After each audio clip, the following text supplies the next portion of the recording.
You're just too good to be true. Can't take my eyes off you. Pardon the way that I stare. There's nothing else. Hey everybody, and welcome to episode 2 of For the Record. Not the Shake, Rattle, and Rock show this time. I'm gonna do it right. Okay, we're fixing the kinks, and I'm just now realizing that Jeffrey's not scooted in the same amount, so we're not equal distant from the screen. So, bro, you got to fix that. We got to start over. I don't know how you want me to scoot in. Slide over. These high top chairs don't make it easy to move. This is staying in, dude.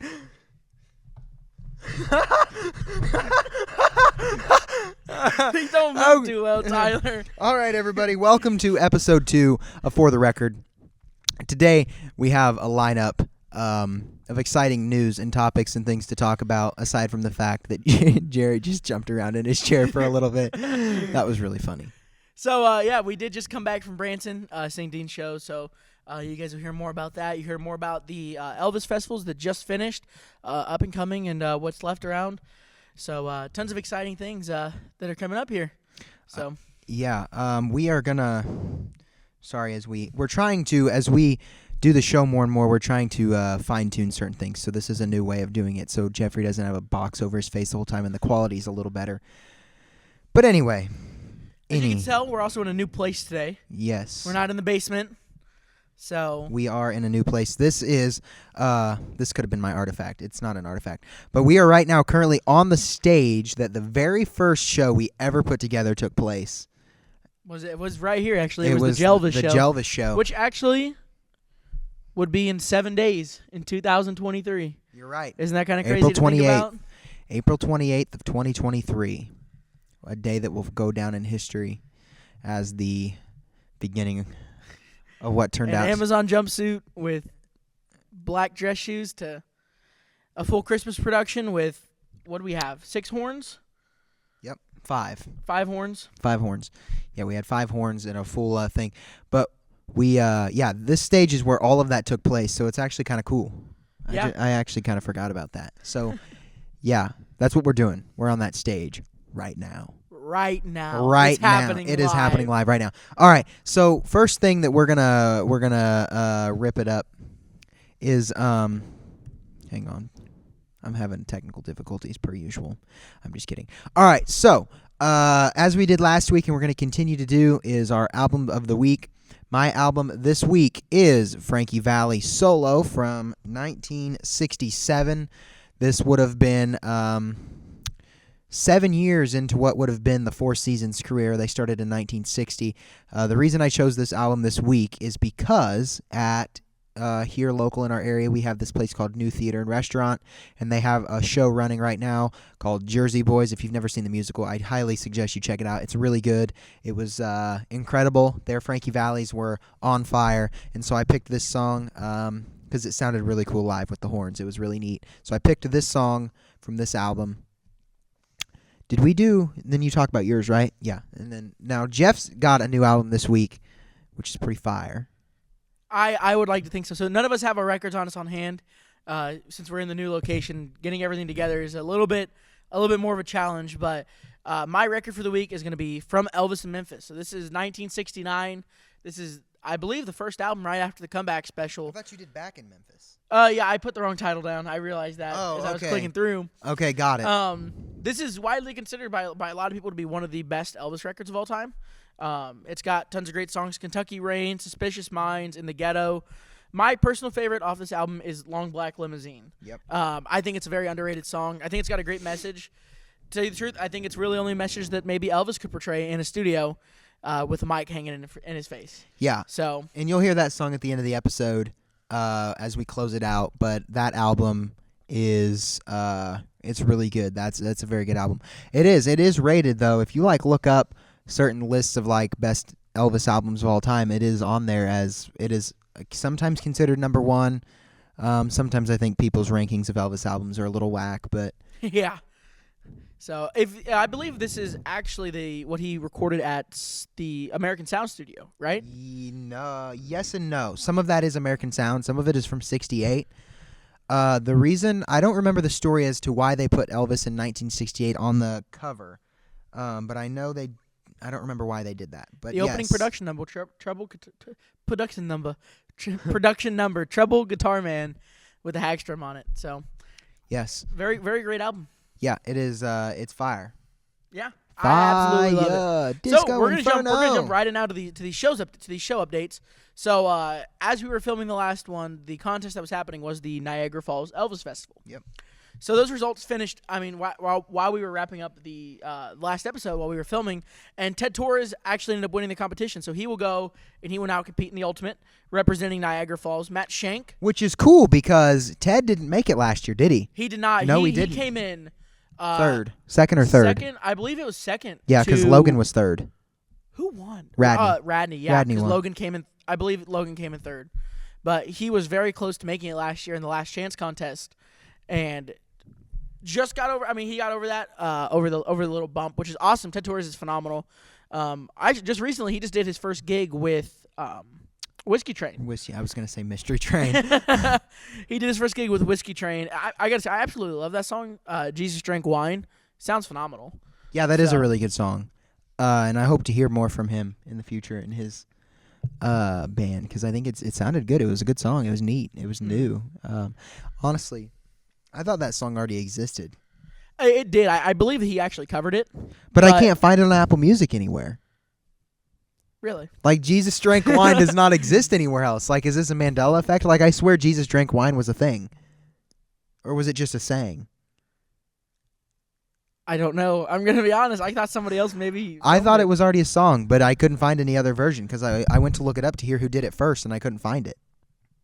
Well, that's very interesting because I thought someone else had already recorded it. Yeah, I think Jesus Drank Wine was just like a saying, I think. Maybe. You can correct us in the comments. I actually have no idea. We have no clue. If you know of another recording, you can also just text it to the phone number. The phone number. The phone number. It's right, Char. It's somewhere on the screen now. Nobody's texting the phone number. Okay, so Matt Shank. I haven't seen him in a while.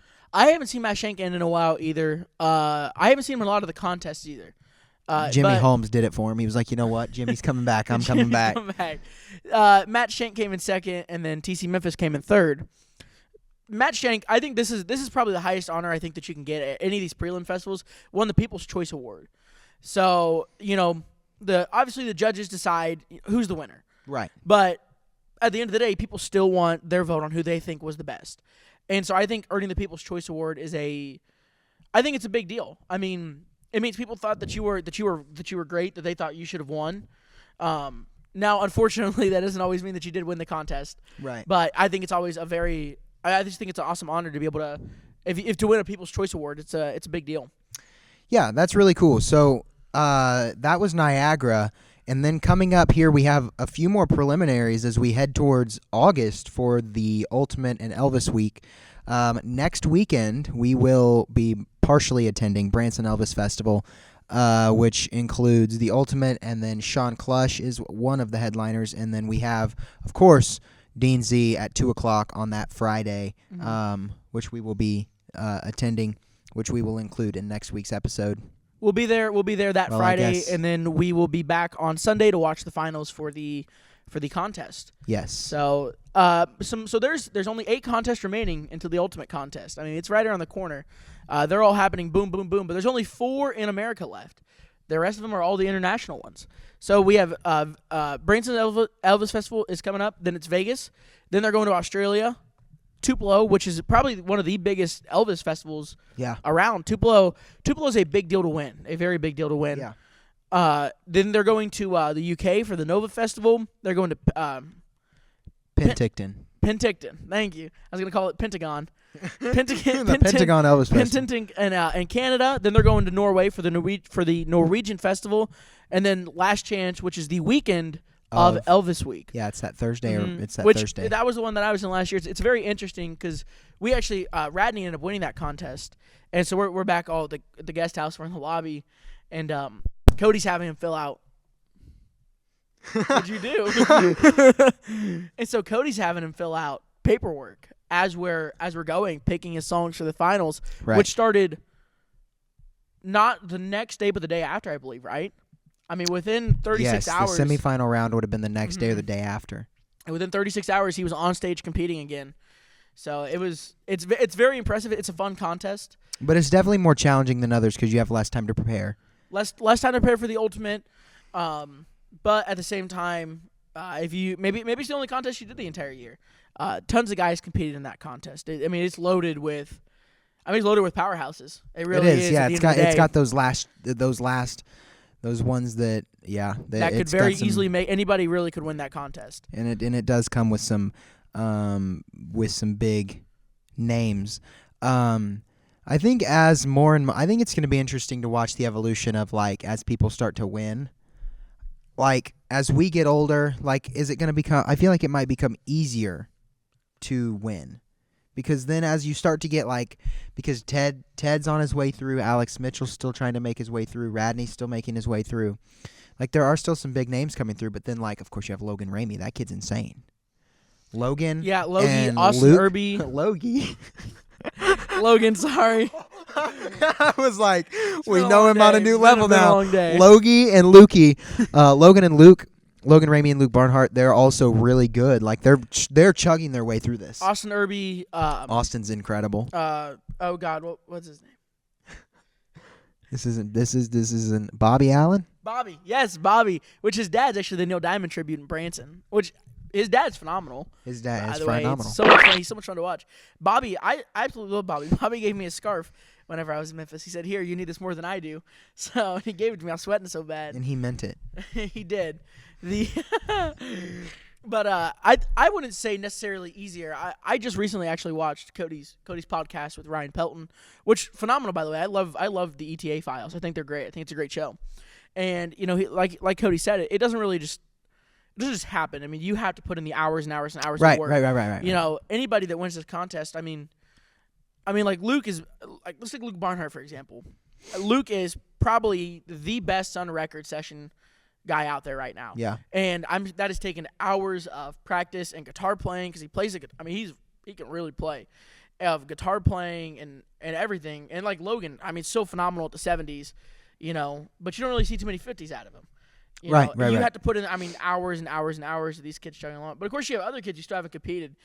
Let's take Finley Watkins for example. He headlines festivals, but he's not quite 18. Yeah, he's not old enough to compete yet. But once he is, I feel like he's gonna steamroll the competition. Yeah. So I wouldn't say that it gets easier. I think that each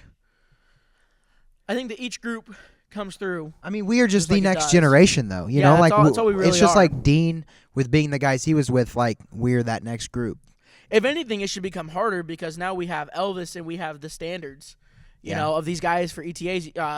Dean, Cherry Clush, Cody, Ben, Cody Ray Slaughter. Radney. All these guys have, ever since they started doing it. We're in 2025. We've only been doing it for 18 years. Yeah. It hasn't really been that long since they started doing it in 07. And these guys have kind of been able to come out and set the standard of this is who you need to be to win. Right. Yeah. And I think as we start to do this show more, we're going to try to get more and more of those guys on to hear their story and understand. There's no way to know, for those of you that aren't in this Elvis world per se, there's no better way to understand what it's like than to hear it from them themselves. Jeff was in a competition, his first one last year, and I'm not going to, but I might join one this year. I'm not gonna, but I'm just telling you that. He's gonna do it. The Last Chance contest actually that he was in last year. It's a new world. It's kind of taking that next step up to what is hopefully becoming the next best. Mm-hmm. But even then, no matter what, you win the ultimate title. But there's always one king, and it's Elvis. No, it's actually Dean Z. So, but like Cody said, there was Dean, then there's Elvis, then there's all these other guys. Dean's first. Let's be real. Dean is Elvis. What if Dean is Elvis and Elvis is Dean? Could you imagine? Yeah, I don't think that's how that works. But Dean Z, absolutely phenomenal. I think Cody really said it best. It's not. Once you win the belt, it's not the top of the mountain. It's what you do afterwards. Right. Really think about it. Think about Cody. He won the belt, and now, he runs all these festivals and all these contests, which I believe he's doing beforehand. But it's really not probably to this extent. To this extent. Yeah. But he's also touring. I mean, he's touring the world. And like being able with to put on a Dean, show. because Dean, like before he won the Ultimate, he didn't do anything like outside of the U.S. So now And he goes to the U.K. and all those places. Victor Trevino Jr. I mean, booked a residency at New Theater here in Kansas City, and I mean, just absolutely phenomenal. I mean, it's really what you do after you win the belt. The belt is, I mean, it's the ultimate piece, the ultimate prize. I mean, it's a poster title. Once you get that title, it never leaves you, and you being able to put that on your advertisements to let people know, that you were selected by Elvis Presley Enterprises. I do believe that Cody actually said this in the passing of the belt to Emilio this year. He said it's not the belt that makes the man, it's the man that makes the belt. Yep. So, I mean, when you really think about it, I mean, could you imagine anybody else wearing the belts that Elvis wore on stage? Right. It wasn't the belt that made Elvis or the suits. It was Elvis making those outfits. Right. Yeah, I mean, and you just, I mean, that's so true because you see guys like Spencer Sutherland and Benson Boone who have those like bell-bottom full jumpsuit styles. It's like where that inspiration comes from. It's not because of Elvis wore it. I guess it's because Kiss, according to the Graceland archives, I guess yeah. they got a whole thing in there. Yeah, So- right, yeah. Yeah, I mean, it's... Which is pretty crazy if you ask. I mean, Kiss, when we were talking about the tongues and the flying V guitars. the demon. And they got their inspiration from Elvis. I'm coming out there. And then he like, I am not a Kiss fan. I'm not a Kiss fan. But yeah, so there's some exciting things in the Elvis world coming up. And I promise we won't always talk about Elvis, but that's where our heart and soul is at right now. So, and it will ever, forever be, I hope. Unless we come back next week and we're Taylor Swift fans or something. We're going to be opening this show with Shake It Off. Here we go. We are. And we also hope to be able to bring you stories from all these guys. I mean, I think like you said earlier, there's just nothing better than actually getting to sit down and talk to these guys one-on-one about the journey it takes to get there. Many ultimate winners, and even some of the guys who maybe have never won and have qualified. It's always nice to hear, this is my story. This is kind of how it is. Yeah, I definitely agree. And as we I don't know where I was going with that. Well, let's move into this next little segment we got here. So we got a couple more artifacts this time. So as you remember last week, he had the J200 Epiphone, and I had the Viva Las Vegas poster. Well, this week, I actually found a pair of Michael Jackson stage-worn shoes. They're very interesting. They sold for $2,200. You can see all the creases on the shoes. You can see the creases, and I do believe at the bottom, they're like actually like there's like a authentication thingy. Authenticity letter. Yeah. I want to say on the bottoms of these, which I don't think this has a photo of it, but I believe there's cutouts for him to do his lean. He would walk forward, he'd slide his feet in. Those are some big heels. They are some big heels. I think that's where the cutoff was back. No, because he leaned forward on his toes. No, it I would don't have know. slipped in on the heel. Yeah, so these are pretty impressive. I really like these. I think this is pretty interesting. I mean, we're talking about Michael Jackson, the king of pop. So the king. You want to know something interesting? Brandon learned how to moonwalk.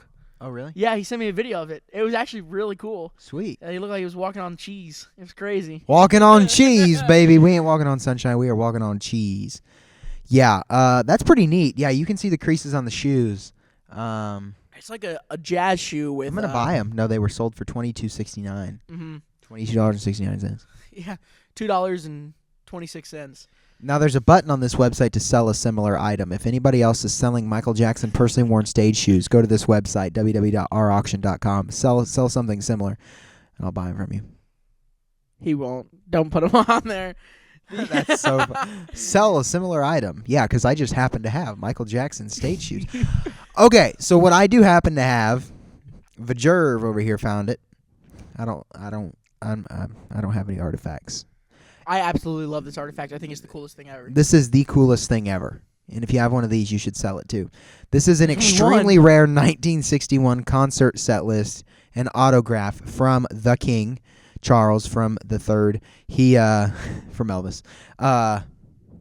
So it's the set list and then a letter that was handwritten for the Pearl Harbor benefit in Hawaii, which would have been the last live performance up until '68, because he did.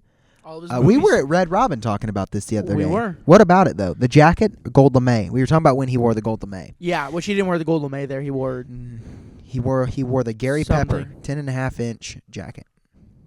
Okay. Yeah, I've always thought this really cool. If you actually look on the list, which we can pop up on the screen here, he's actually scratched a couple songs. Right. And he opened the show with Heartbreak. But this, I mean, I think it's such a monumental thing because, I mean, this marks Elvis's last. He comes back from the Army. Elvis's Back is released. He doesn't really do many live shows, and he comes out and he does one more, and that's the last you hear of Elvis besides the movies. Right. For 7 years. But so this item was sold for $12,160. And if you have a similar one, go ahead and list it. Yeah, please. If you have anything like this, please listen. So he opened with Heartbreak, which he did frequently. He did that on the Hancock on the Burl show. So he opened a lot of his shows with Heartbreak. And he went into All Shook Up, and you guys can see this on the screen as well. But it looks like he switched out Love Me for what looks like it says Inherit the Land. But I've never heard that song. I've heard Inherit the Wind, but I've never heard. So I don't. I'm not sure what song that is. And then instead of doing.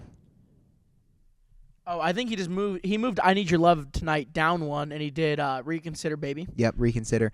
And then he did That's All Right, Know Me Cruel, and then he cut out Doing the Best I Can. And he also did Swing Down, which is interesting. And then he ended on Hound Doggy Doggy Dog Dog. Which was always the song that I was saying, back in the 50s. I'd have to find the article again, but there's actually an article that Elvis performed Hound Dog in Kansas City at one of the local theaters back in the day for over, 8 minutes, and the audience was so determined to get to him that they then tore down the security barriers, burrowed through the police lines, threw DJ Fontana in the pit, broke Bill Black's bass, cornered Elvis, and when they found him, his clothes were all scattered and torn. Yeah, because they were just ripping away at him. Which is kind of neat, being living in Kansas City, having that history here. And those are the things that I wish they would put in our airport. I was in not in Orlando. I was in Miami, and at our terminal gate, they had the Beatles and Elvis on the wall, and then they had a picture of Elvis from when he did his show, and then they had the Beatles, and I'm like, that's some stuff that should be put in our airport. Especially considering we're a very music-rich city. Mm-hmm. Those are things that I think should be. That's neat. I always thought they were so cool. I mean, Kansas City. I mean, they call it. I mean, it's one of the music capitals. Yeah. In the country. Obviously, it's not Nashville, but they say there's a very rich history here, and I think it'd be cool to see the city maybe incorporate some more of that stuff. Maybe in the fountains. Maybe they can play the fountains to a tune. We have so many fountains. I don't know if you guys knew this. Anybody watching this, and you can comment if you knew this or not. But Kansas City, if I'm not mistaken. Don't quote me on this. If I'm not mistaken, has the most fountains out of any city, in the entire country. Well, I mean, our tagline is the city of fountains, so I mean, there's 12 of them just at the Royal Stadium. So yeah, but I don't think you could count that. I think they count them. No, they're not in Kansas City. I don't know. There's a lot of fountains, more than you can count on one hand, which is a lot. So there's a really big one at the Plaza with a horse on it.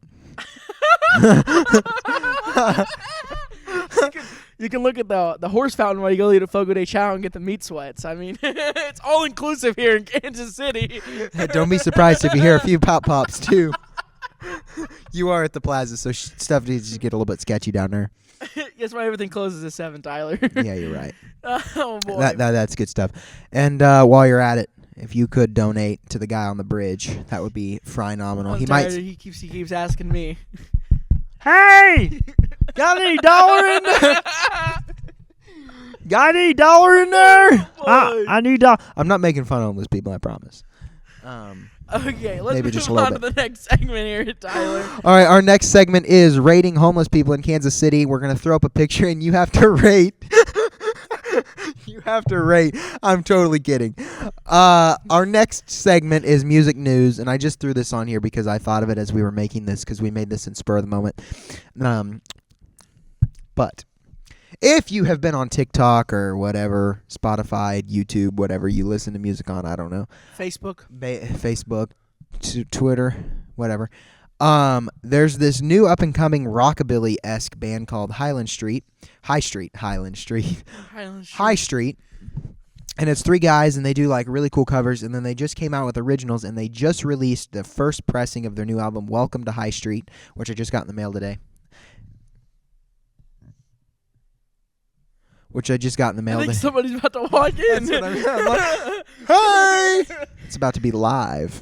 Live from Belton High School, it's the For the Record Show, starring Kelly and Ryan. The High Street, I've actually seen them a few times across my For You page. I really like them. It's a three-piece band, guitar, bass, drums. They do a lot of rockabilly covers. I think they do phenomenal at Buddy Holly. Yeah, which they do a lot, which people give them crap for in the comments, which I don't understand. But, yeah, I'm so glad I bought it. I can't wait to go home and listen to it. What is with the hate comments on everything? Anything music-related that's got to do with rockabilly. People are always in the comments hammering on somebody. Right now, all right, we're starting a campaign for the record. We're going to make merch. By the way, we are going to work on some merch. I would love especially for us to get shirts to wear because we need to represent. Is this Chief shirt not good enough for But you, I do want to get stickers made. So I'm going to get some stickers made. I would like to get shirts made. So if you guys are interested in any of that, we're going to do. They're interested. Mike, he's gonna pop his head right through that curtain. Right I don't think he's here. So if you guys would be interested in any of that, please let me know because I text will. the text line right here. I'm gonna put the phone number on the shirt so people will text me. It's like honk if you love Jesus. No, text this number right now if you like music. But. No, so High Street Band released their first pressing of their new album the other day, which is super cool. It's got songs on there that aren't even released to the public yet, to my knowledge. But, so I received that. I'm excited. I'm going to listen to it when I get home. I think it's going to be great. I really want to talk about these the comments on people's posts on right. everything. Okay. So I see this very often. Every ETA post. When they post like a video, ETAs particularly. Yeah, and any music post, they're like, "Oh, you're trying so hard. There's only one of these," and I'm like, guys, chillax. It is not. It's not that deep. It's not that deep, but I think more specifically for me, I think everything like with what I'm seeing just boils down to jealousy. Like it's always the keyboard warriors that are just going at it, and they're like in their mom's basement, and they do nothing but eat peanut butter and jellies and hack people's accounts and write hate comments because they have no. I don't know. I could go on for. I see him. I see him a lot, and I always get on and I'll defend the guy, whoever posts, Cody, Ben, Dean, anybody. Yeah. And I'm not gonna get on there. I'm not gonna bash the commenter, be like, "Oh, you're stupid," bonk, bonk, bonk, with like a club. But at the same time, don't leave the hate comments, guys. I mean, these guys, they know they're not Elvis. They know they're not Buddy Holly. They know they're not Roy Orbison. They're just paying respect to them by singing their music and trying to give you, maybe just a glimpse of that moment where it's like, oh, this could be Elvis. Suspend the disbelief and let you believe that you're seeing what would have been. Yeah. Because, you can't, there's nowhere else in the world. And I'm not saying, and we talk about this guy a lot, and I promise by no means do we dislike any other ETA in the world, but there is nothing you're going to get that is closer to Elvis in concert than Dean. And having that is, sure, we're friends with the guy, sure, we watch him, whatever. But at the core of all of that, there's that special fact that this guy lives his life doing what he loves, obviously, but he's bringing back the memories that everyone in the audience shares, right? Because obviously, so the camera just cut out. But so I think that's what makes Dean so special. And all of the guys, but I think Dean does it with such, everything is just so unbelievably perfect. Well, if you guys ever get the chance to watch his show or see anything from anything he does in Branson or even with his multimedia, if you watch very closely in the background, he's step for step with Elvis on screen, which I think is incredibly impressive because you're talking a 28 song set list, something like that, to the point where this guy is, tit for tat. It's so impressive, and it's not about them getting up there thinking that they're Elvis. It's just not how it works. These guys get up there to pay respect, and And that's not to say though there is some that are that way. There are some people that do it with upright disrespect, which I'm not exactly sure who said it. I can't recall who said it off the top of my head, but he said that if I can make you feel like a teenager again for just a few seconds, I've done my job for the night. I think that was Dean. It might have been. But he just said it on Friday. You see these guys, and just recently, actually, oh, God, who was it? I I can't quite remember, but he got the honor to play at the Westgate on the same stage as Elvis. Right. And all he could talk about was I can't believe I'm on the same stage as Elvis. Right. Where he was. He's not even there. But these guys have such a deep respect for this guy that, just being able to be in the same room that he was in is unreal. So when people get online and they try to bash these people, it kind of shocks me a little bit, Yeah, I'll never understand it. It makes no sense to me. And I think it just goes to show, like, when you go to Graceland, like the cars, like there's such a respect there because there's so many things that are so touchable. Yeah. Like you could so easily walk into the living room, but nobody does it. And there's not even security on the grounds, but nobody does it. I think there's just that much respect for someone. And Elvis was always so big about, making sure his legacy, he didn't want to be forgotten. Mm-hmm. And there's no chance that will happen anytime soon. I always thought it was really surreal at Graceland because Elvis was a very personable guy, and they always talked about he'd come down to the gates, and so this was my first time ever at Graceland over in November, and it was kind of surreal. I really felt like you'd see him in the window above the front porch where his room would have been, and that he'd like either wave at you or that he'd come down to the gate and welcome you in. Right. I mean, there's just kind of like this underlying presence of like, yeah, he's still here. And I don't know. I always thought that was really cool. It kind of boosted the experience, to tell you the truth, because even while we were driving up, they take the shuttle bus up the driveway. And even while we're going up in the shuttle bus, I fully expected him just to open the front door and be like, "Hey, welcome in, everybody." Right. And it's like standing at the wall and thinking about him driving the golf cart of the Cadillac down and saying hi to all the fans. It's like you just wait for that to happen because you know that if you would have been alive back then, he would have done that. Mm-hmm. I mean, like, it's not gonna happen, but it's just this weird. I wouldn't say it's a weird feeling. It's a really good feeling, Nobody will ever be forgotten. I mean, Big Bopper, Richie Valens. I forgot about them. Buddy Holly, the plane crash, the day the music died. Elvis, Jerry Lee. I mean, those guys will never, ever, ever go away. The Beatles. I mean, this is the foundation to music. To think that these guys were all worried about being forgotten. Yeah. I mean, Richie Valens was 17 years old whenever he died. But Holly was 20, I think. Yeah, 20 or 22. I mean, these guys were young and they were just starting, and they literally only made an album or two. Of songs, yeah. And they're still not being forgotten. There's guys out there paying tribute to them. I think it's one of the coolest things ever. I think that's why music is really the ultimate connector through everything. I heard that. Mike. Hey, Larry! It's true, though. Music. Well, speaking of music, let's talk about fun facts on this day in music history while you guys are watching this. Wow. This is what's happening while it airs, not while we're filming. I think we should probably clear the air about that because originally I started looking for stuff that might be happening like today, which is April 21st. But this doesn't air until April 26th. Right. So just to go ahead and spoil everything that you ever experienced on the first episode's premiere. No, it's not live. We film a week in advance to take time for editing and stuff and for preparation. So when you see us filming, just every time you watch an episode, it was filmed the previous Saturday. So we filmed the first episode 2 weeks ago. Already. Wow. It's kind of crazy to think about. No, it was a week ago. We filmed last Saturday. That's right. So it's been like a week and a half, a week and a day. Okay, something like that. Same thing. But anyways, it's things that happen in the past. So if things come off weird, that we're talking about things like the high street, like you're seeing this on the 29th. I got this record 8 days ago, people, but I just got it today. But I got it 8 days ago. So you got it 5 days ago. So just know. What? We're if actually this airs on the 29th. Well, this airs on the 26th. Oh, 5 days ago. 5 days ago, yeah. 5 days ago. So just know everything's a little weird until we can nail down our scheduling and stuff. Things are just going to be a little bit weird, okay? We'll figure it out. We're actually from the past, talking about the future. That's weird. Hey. When you really think about it, it's trippy.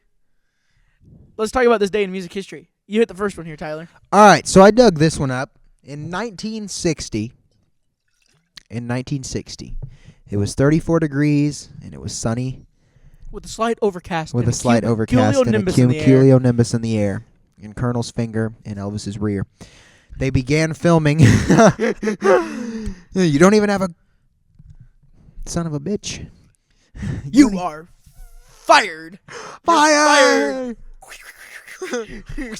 Oh, we should watch that. All right. No, On this- I do not like the Cat in the Hat. Why? It's so scary, man. Mike Myers is so funny. I know he is, but I love that movie. It's very, very adult. it is. The more I watch it, the more I realize the adult jokes. Like, It is. dirty hoe. Okay.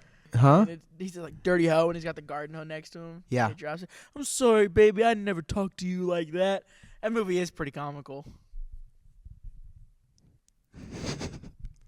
On this day in 1960, filming for Elvis Presley's. God, Jeffrey, You why'd you? cannot leave that in there. Why? It's there somewhere. We were talking about on the drive into the studio today. We were talking about lost footage. I wonder where that went to. Has anyone checked under Elvis's bed? I know Angie goes up there every once in a while. Somebody. That was real. By the way, I just want to know that was really weird for her. I mean, like, not weird for her to say. It was really odd when we were doing the archive watching. And Uh-huh. she's like, I just couldn't find this gun that Elvis had, so I just went upstairs to his bedroom and started digging around in the closet. I was like, what? 1960, filming for the Elvis Presley movie G.I. Blues began, which is Elvis would have been his like fourth or fifth. Yeah, I think it would have been his fourth or fifth. Hal Wallace destruction. Elvis gets in a fight. He kisses a girl, sings a song. The end. You have a favorite song from that movie?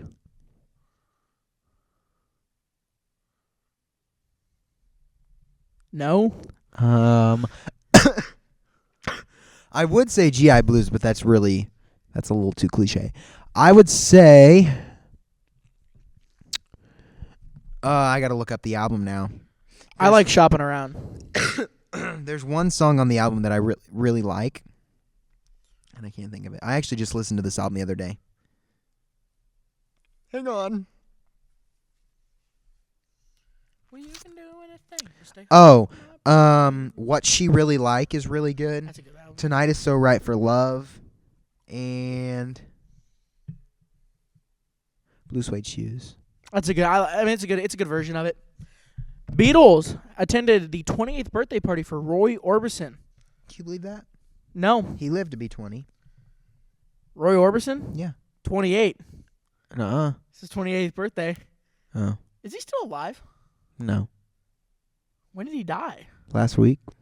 It's like the Pope. He died today. Oh, hey, no, it's nuh-uh. It happened 5 days ago. 5 days ago. The Pope died 5 days ago, which is really today. He did not die today. He died 5 days ago. He died in 1988. I remember that. I was born that day. What's the next fact? On this day, in a date that's unknown, Studio 54 opened in New York City. This would have been the studio where, I don't know. Studio 54. I've Someone heard in the of that balcony's before. making noise. Studio 54. I don't know what was filmed there. I'm not going to lie. Something important, I hope. Wow. Also, on 5 days in the future, April 26th, George Jones actually died on this day, 2013. So did George Jones die today, or did he die on the 26th? No, he died on the 26th. Okay, I just got to make Not sure. the 21st of April, where we're filming this. Text the text line. It's right here. We're going to confuse the out of these people. Hey, text this line. It's flashing right now. It's going to start doing, like, cool shit. As it bounces around the screen. And Oh, it's going to hit the corner. Oh. Tyler probably won't ever edit this in. And we're going to look really stupid. Yeah. Yes. Bagpipes. Yes. Yes. On this day in 1966, British singer Dusty Springfield, he topped the UK charts with You Don't Have to Say You Love Me. Which Elvis actually covered in 1970. Different song. You don't have to say you love me just because you can. There. What was the name of the Elvis song? You don't have to say you love me. Oh, that's right. Which Elvis covered in 1970. That's the way it is. All right. Text the text line right now. Sound like a radio show. Guys, go make sure to text us. Please make sure to text this line 480-199-4744 tickets. Gets free tickets to Niagara Falls. All right, Never come through caller with this. number 3. You're getting free ticket to the Niagara Falls Elvis Festival. Text the hotline 417-332-2529. 1978 Ringo Starr's TV special, Ringo, aired featuring him both playing characters in a musical version of The Prince and the Pauper. If you saw that, raise your hand. I don't know. I don't remember it. I didn't even know. To tell you the truth, I didn't even know he made his own show. I didn't either. Who's the dude now that does that? And he'll play like every character. Andy Kaufman? No.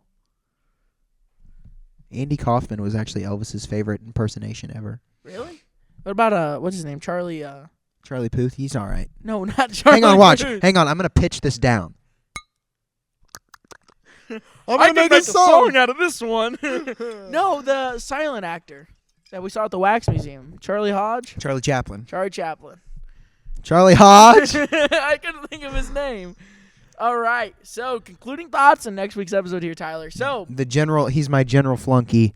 And scarf hander and gives me my water. Charlie Hodge. Charlie, quit telling me the title of the song. That was funny, man. Man. You okay? What a chaotic episode. What a chaotic episode. So yes. Yes. We'll have a listen. That's gonna be my album of the week next week there, what? Tyler. What? I don't know. Whichever one has the bagpipes in it. I'm gonna find that. And that's gonna be my album of the week. And then hey, at least we'll have a funny story to go along with it. All right. So we appreciate you guys sticking around for this really hectic episode.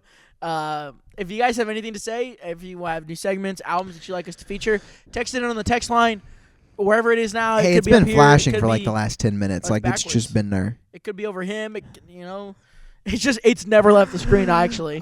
We do want to thank our sponsors for today's episode, Mountain Valley Spring Water. Please send us a case of your water. It's hey, so good. If anybody has a connection, hey, I know Dean might have a connection. Dean, look, dude, if we should make a pact right now. I'm going to send an email to Mountain Valley. I'm going to say, look, bro, my friend Dean Z drinks your water, and we do too. This bottle single-handedly cancels the monsters I drink in a day. This is actually only half of what humans intended to take in one day, by the way. I drink a lot of water. I think I had 2 glasses during dinner. So 3, 2, 1. Text the text line. Text the text line. Hey, if anybody knows how to get a hold of Mountain Valley Spring Water, they are in Arkansas. Get a hold of them because I want some water. Their water's so good. Anyways, we want to thank you guys for watching this really hectic episode. For the record. Oh, yeah, we got a few more things. Last thing, for the record. Remember last week when I told you that the guitar didn't work because I plugged it into the headphone port? It actually doesn't work. No, it actually just doesn't work at all. Yeah. So like it started working and then it just quit working again. This I was like, dude. oh my god. So for the record, I knew that last week. I just wanted to make you feel good because I don't know. You have no idea that amp is in my basement. Can't give him anything, dude. Oh, one more thing for the record. For the record, you yes, know that the chocolate guitar bar just you ate doesn't work yesterday? anymore. I don't really have anything that's for the record, to be honest. Yeah, but I had to get that one off my chest. For the record, this week's shout out goes to our favorite. Where are you going with this? This week's shout out goes to our very, very, very favorite aunt. Is he here? He. Mason. Aunt. It'd be a female. You said, is he here? Well, no, he's not here. She would be here. Who is it? Who's Shelly Carol Drew. Oh, Shelly! I love Shelly. I figured, you know what? We need to shout out Shelly. I love Shelly Carol Drew. She's awesome. Shout out Kim. Kim's cool, too. I was going to say, we need to shout out Kim, too. Because, you know. Those are our Branson Mafia. Okay, while we're on it, we're also going to shout out Jan DeBray and Mary Jane Kramer because, like, why not? Jan, I absolutely love Jan. She came from St. Louis to Memphis to watch me compete in Last Chance last year. I will never forget that. That was awesome. That was such a cool moment. So we need to go see them in Branson sometime. Yeah, we will. Next weekend at the Branson Elvis Festival. Are they going to be there? Yeah. Ah, sweet. Okay. Jan, we look forward to seeing you. Jeffrey wants you to play with his hair. We use the same stuff. Feels like cotton candy. All right, Zed. All right. Try this one more time. We want to thank you for Shelly Carol Drew texting the text line that's right here. Hey, look, dude, it's there, like right now. I need somebody. We're going to project it next time. It's just going to be back there. We want to thank you for watching this week's episode of For the Record, this very hectic episode of For the Record. Very, very, very hectic episode of For the Record. So before we end the episode, oh my goodness, we have one more thing to discuss. Right now, we are announcing our new product line. Bouncy balls. Hey, check your local. We need to wrap the episode up. I gotta go to the bathroom. He said. We want to thank you for watching For the Record, episode number 2. Here's a text line. If you got anything, text it to us. Tyler, cut to it and play the song. All right. So right now, before we end it, we are going to feature one song from Jeffrey's album of the week. We're gonna send you off with this song. This song is actually kind of sad. I'm not gonna lie, but it's pretty good. Disappear into smoke. Watch. We are. Line of mourners Should open the driving down our little street. For a very hectic episode, we're gonna cool it off a little bit. Their fancy cars. See you later, Shelly. Your rich friends who knew Toodles! in Oh, this is such a good when song. you live. I'm only gonna sneak this a little bit in. Jeffrey doesn't know he just went to the bathroom. But I don't know. I hope you enjoyed the episode. Next week, stay tuned. Will be our very first guest. I hope. If not, it'll be the next episode. Soon, we will have our first guest. Alright, this is a good song, but I'm going to play my favorite from this album now. This song is really good, originally written by Eddie Rabbitt or Mac Davis? Eddie Rabbitt.